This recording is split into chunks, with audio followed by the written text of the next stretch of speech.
දැන් අපි හිතන්නකො අපි ෆ්‍රී ටයිම් එකක් හම්බුනහම අපි කරන්නේ ෆෝන් එක යූස් කරලා සෝෂල් මීඩියා යනවා.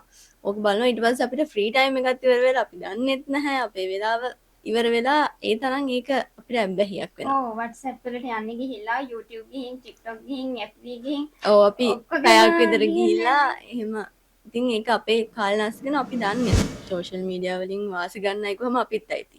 අපිත් අද මෙතන ඇවිල්ලා ඉන්නේ සෝෂල් මීඩියා නිසානේ. හරි විදිහට දෙයක් කළොත් ඒක ඇත්තටම වටින දෙයක්. ඒ වගේම අනිත් පැත්තට ගොඩක් බලපාන්න පුළුවන් දෙයක්.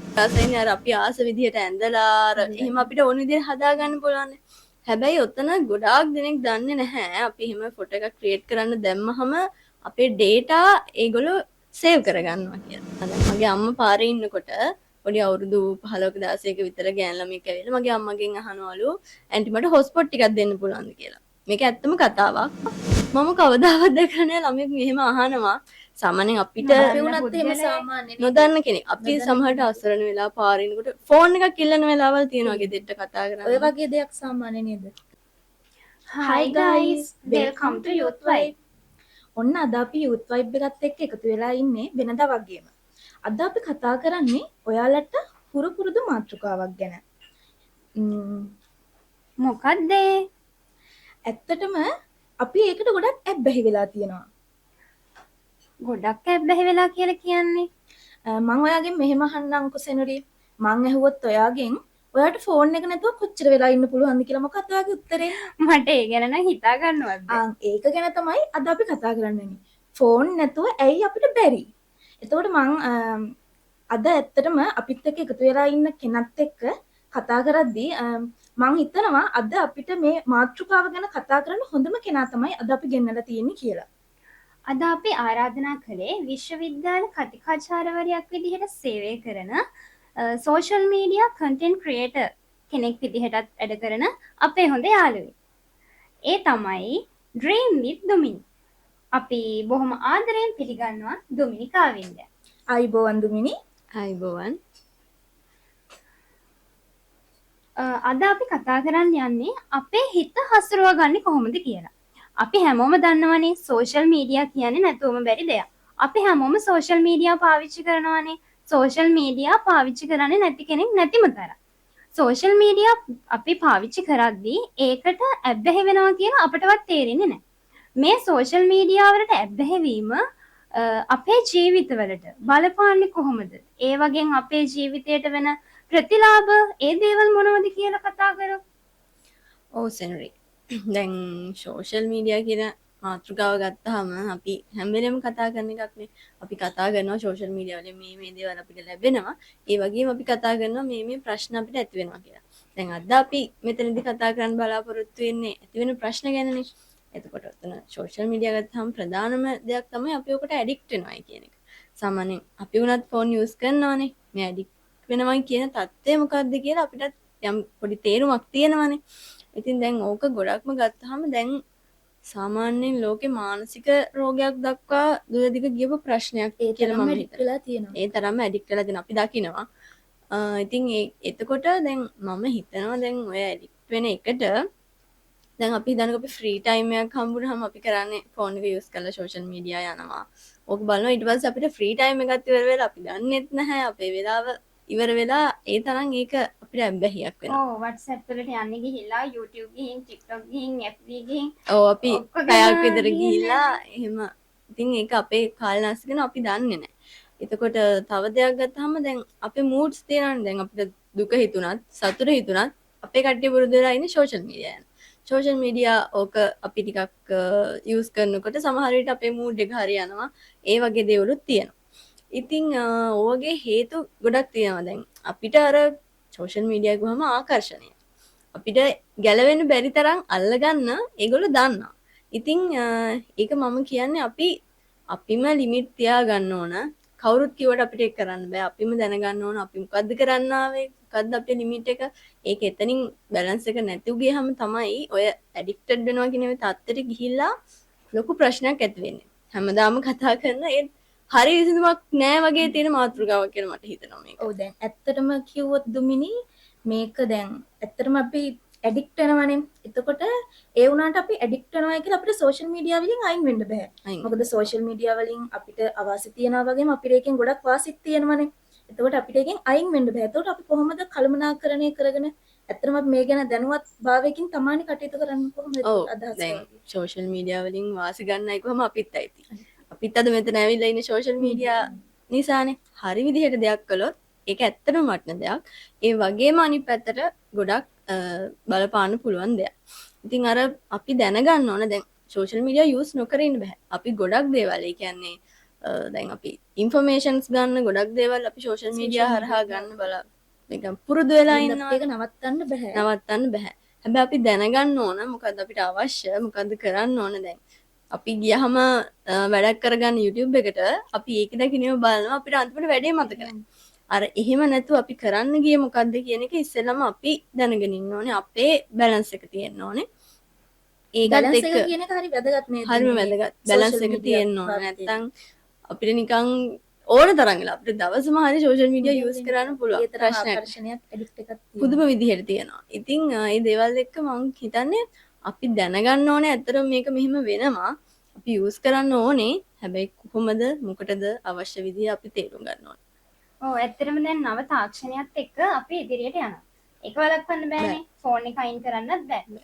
ඒත් දැන් මේ වර්තමානයේ තරුණ පරම්පරාව මාර විදියට මේ ෆෝන් එකට ඇඩික්ට් වෙලා තියෙන්නේ. අඩුම තරමේ කෑම කන්නවත් එයාලට වෙලාවක් නැහැ. කෑම කද්දී එයාලා ෆෝන් එක යූස් කරනවා.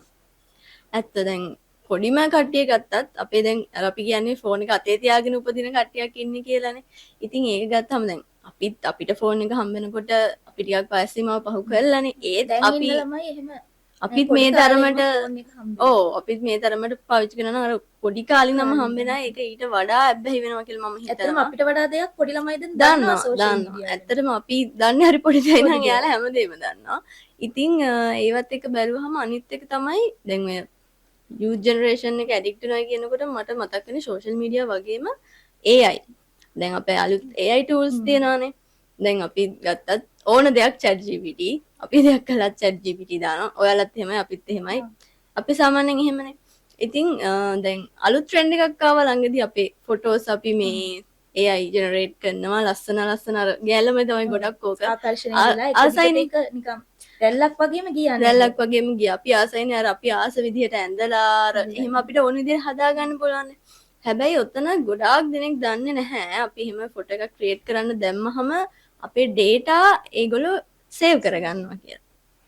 සමහර විට අනාගතයේ යම් කිසි දවසක අපි දන්නේ නැහැ ඒක අපිට වැරදි විදිහට නරක විදිහට බලපාන්නත් පුළුවන්. දැන් අපි ඔක දන්නේ නැහැ. ගොඩක් අය දන්නේ නැහැ. මං කියන්නේ අපි ට්‍රෙන්ඩ්ස් කරන්න ඕන, සෝෂල් මීඩියා යූස් කරන්න ඕන, හැමදේම කරන්න ඕන.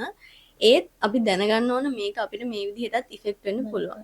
එතකොට අපි කරන්න ඕන අවම ඉෆෙක්ට් එකක් අර අපිට බලපෑම අඩුම වෙන විදිහට මේක යූස් කරන්න කොහොමද කියන එක අපි දැනගන්න ඕනේ. අර කියන්නේ අර ඔළුවෙන් ඒ කියන්නේ අපි කල්පනා කරලා ඕනේ සෝෂල් මීඩියා කියන එක පාවිච්චි කරන්න. දැන් AI tools වගේම තමයි සෝෂල් මීඩියා ඔක්කොම ෆෝන් එකනේ. ෆෝන් එක පාවිච්චි කරද්දි අපිට තියෙන්න ඕනේ ඒ ගැන දැනුමක්. ඔව් ඒ කියන්නේ අපි සාමාන්‍ය දැන් ලිමිට් එකකින් තමයි පාවිච්චි කරන්නේ. අනිත් අයට කියලා දෙන්න බෑනේ අපිට අපේ ලිමිට් එක. එතකොට අපේ ලිමිට් එක දැනගන්න ඕන අපිමයි. එතකොට ඒ ලිමිට් එක දැනගෙන හරියට තියෙන සෝෂල් මීඩියා පාවිච්චි කරන්න ඕනේ. ඇත්තට මේ කරුණු හැමදේම ගැන හිතද්දී නිකන් සෝෂල් මීඩියා කියලා කියන්නේ දැලිපිහෙන් කිරි කනවා වගේ වැඩක්. ඔව් ඇත්තටම ඒ කියන්නේ අපිට හොඳ වෙන්නත් පුළුවන් නරක වෙන්නත් පුළුවන්. අපි ඒක දැනගන්න ඕනේ. මේ අපේ අතේ තියෙන වැඩක්. අපේ අතේ තියෙන වැඩක්. ඒ වගේ මේ මම පොඩි මට මතක් වෙච්ච දෙයක් කියන්නම්. මේ ළඟකදී මම දන්නේ නෑ මේක කොහොම මේ සිද්ධ ඒ කියන්නේ කොහොම බලපන් දෙයක්ද කියලා. දැන් මගේ අම්මා පාරේ ඉන්නකොට පොඩි අවුරුදු 15ක 16ක විතර ගෑන් ළමෙක් ඇවිල්ලා මගේ අම්මගෙන් අහනවලු ඇන්ටි මට හොස්පොට් ටිකක් දෙන්න පුළුවන්ද කියලා. මේක ඇත්තම කතාවක්. මට අම්මා කියපු කතාවක් ගෙදර ඇවිල්ලා. ඉතින් අම්මා එච්චර දැන් අපි වගේ ඒවත් යූස් කරන කෙනෙක් නෙමෙයිනේ ෆෝන්. අර පොඩ්ඩක් අර ගෙදර අපි කියනවා හුරු ඇහිලා යාර පොඩ්ඩක් තේරෙනවා මේක තමයි කියලා. ඉතින් එයා කියලා දෙන අපේ අම්මා ගාව ෆෝන් එකක්වත් තිබිලා නැහැ ඒ වෙලාවේ. අම්මා කියලා පුතේ මං ගාව ෆෝන් එකක් නැහැ කියලා. ඉතින් ඊට පස්සේ හරි ඇන්ටි තැන්ක් යූ කියලා එයා ගිහින් තියෙනවා. අර ඇවිල්ලා අම්මා මට කිව්වා මම කවදාවත් දැකලා නැහැ ළමෙක් මෙහෙම අහනවා සාමාන්‍යයෙන් අපිට අපි නොදන්න වුණත් එහෙම පුද්ගලයෙක් සාමාන්‍යනේ. නොදන්න කෙනෙක් අපි නොදන්න සමහරට කෙනෙක්. අසරණ වෙලා පාරිනකොට ෆෝන් එකක් ඉල්ලන වෙලාවල් තියෙනවා ගෙදරට කතා ඔය කරන්න. වගේ දෙයක් සාමාන්‍ය නේද? සමහර විට ඒ ළමයාගේ පැත්තෙන් මොකක් හරි ඒ ළමයාගේ ප්‍රශ්නයක් වෙන්න පුළුවන්. ඒ ළමයාට කෝල්ස් ගන්න විදිහක් නැහැ. ඒකින් හින්දා data ඕනේ මොකක් හරි ප්‍රශ්නයක් වෙන්න පුළුවන්.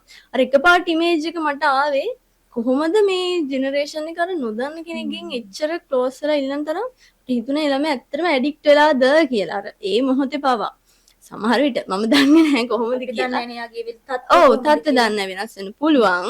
මම කියන්නේ මට එකපාරට හිතුණ දේ. අර ඒ වගේ ඉන්නවා. එයාගේ තත්ත්ව වෙනස් වුණාට අර ඒ තත්ත්වය දක්වා ඇඩික්ට් වෙච්ච අය ඉන්නවා.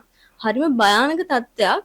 අපිට ඇත්තටම ලොකු කන්ට්‍රෝල් එකක් ඕනේ මේ දේදී. අනිවාර්යයෙන්ම කන්ට්‍රෝල් එක කොහොමද වැදගත් වෙනවා මේ වගේ සමාජික ජීවිතයක. මම ඇහුවොත් ඔයාලගෙන් ඔයාලා දවසට කොච්චර වෙලාවක් සෝෂල් මීඩියා යූස් කරනවද? ඇත්තටම ඉතින් අපි ඇඩික්ට් වෙලා වගේ ඇත්තටම පාවිච්චි අපි කරනවා. කවුන්ට් කරන්නේ නැහනේ. අපි හිතන්නේ නැති තරමක් අපි නිකන් කවුන්ට් කරලා බැලුවොත් ඇත්තටම අපි යූස් අපි කරනවා වැඩි වෙන වෙලාවක් වෙලාවක් ඇත්තටම කරන්නේ ෆෝන් use එකේ කරන එක තමයි. ඉතින් අපි නිකන් ඔයගොල්ලෝ නිකන් කවුන්ට් කරලා බලන්න කොච්චර වෙලාවක් මේ ඉන්නවද කියලා. ඒක සමහර විට ඔයගොල්ලන්ටම තේරෙයි අර අපි අපේ ලයිෆ් එකෙන් කොච්චර වෙලාවක් ඒකටම අයින් කරලා දානවද කියලා. සෝෂල් වැදගත් දෙයක්. මීඩියා හින්දා සුයිසයිඩ් ඔව් කරගත්ත ඇත්තටම ඒවත් ගොඩක් මම අහලා තියෙනවා එහෙම කතාවක් සෝෂල් ඒක මීඩියා අපිත් එක්ක බෙදාගමු. ඔව් සෝෂල් මීඩියා විතරක් නෙමෙයි දැන් ඔය අලුත් තාක්ෂණයත් එක්ක AI වලින් පවා අර chat GPT එක්ක chat කරනවනේ කට්ටිය අර කම්මැලි වෙලාවට අර ටයිම් පාස් කරන්න අර එහෙම කතා කරලා දිගට ගිහිල්ලා දැන් ඒ ගෑනු ළමෙක්ට එයාගේ මානසික මට්ටම බොහොම බිඳුවට වැටිච්ච වෙලාවක එයා අහනවලු chat GPT එකෙන් මම සුයිසයිඩ් කරගන්නද කියලා. ඊට පස්සේ ඒ වෙලේ chat GPT දෙන්නේ නැහැ ඔයා සුයිසයිඩ් කරගන්න එපා කරන්න කියලා. එයා කියන්නේ එපා. ඒක හරි දෙයක් නෙමෙයි. ඒත් මේ ළමයා දිගින් දිගටම chat GPT එකෙන් ඒක වහනකොට chat GPT එක ඇත්තම මිනිස්සෙක් නෙමෙයිනේ. ඒක ඇවිල්ලා එක්තරා ටෙක්නොලොජි එකක්. එයා කියනවලු මේ සුයිසයිඩ් කරගන්න තමයි හොඳ. ඒක තමයි හොඳ. මෙන්න මෙහෙම ටෙක්නික්ස් වලට ඔයාලට සුයිසයිඩ් කරගන්න පුළුවන්. එහෙමද? ඔයා හෙල්ප් කරනවා එතකොට. එයා හෙල්ප් කරනවා එතකොට. එතකොට අන්තිමට ආරංචි වෙලා තියෙනවා ඒ ගැල්ලම ඇත්තටම සුයිසයිඩ් කරගෙන තියෙනවා කියලා. ඒ වගේ හරි භයානකයි දැන් සෝෂල් මීඩියා කියන එක මම පොදුවේ ගත්තේ ෆෝන් එක කියන එක. ඉතින් ඒ වගේ ලොකු ප්‍රශ්න තියෙනවා. ඔව් ඇත්තටම අද අපි කතා කරේ ඔයාලට හොඳ හුරු පුරුදු මාතෘකාවක් ගැන. ඇත්තටම youth vibe එකෙන් youth එකට තමයි අපි අද වැදගත්කමක් දුන්නේ. ඉතින් ආයෙ දවසක හම්බ වෙන්න බලාපොරොත්තු වෙමින් ඉන්නවා. අද යන්න කලින් ඔයාලගේ කමෙන්ට් එකක් අපිට තියලා යන්න. මොකද ඊළඟ පාර අපේ youth vibe එකේ විෂය ඔයාලගේ කමෙන්ට් එක වෙන්න පුළුවන්. ඉතින් අතහරින්න එපා. මේක ඔයාගේ අවස්ථාව වෙයි. ඒ නිසා අනිවාර්යයෙන්ම අමතක නොකර අපිට කමෙන්ට් එකක් තියලා යන්න. එහෙනම් අපිත් එක්ක අද මේ කතා බහට සම්බන්ධ වුණ අපේ යෙහෙලියට ඩොමිනි ගොඩක් ස්තුතියි. thank you youth මට කතා එකට, කරාට. ගොඩක් වැදගත් තොරතුරු කිහිපයක් ඔයාලා ලබා දුන්නා. ඒ වගේම අපේ ජීවිතේටත් ඒවා සම්බන්ධ කරගන්න පුළුවන් ඇත්තටම. ඉතින් ඔයාලට බොහොම ස්තුතියි. එහෙනම් නැවත youth vibe වැඩසටහනෙන් හම්බ වෙන්න බලාපොරොත්තු වෙන අදට අපි සමු ගන්නවා.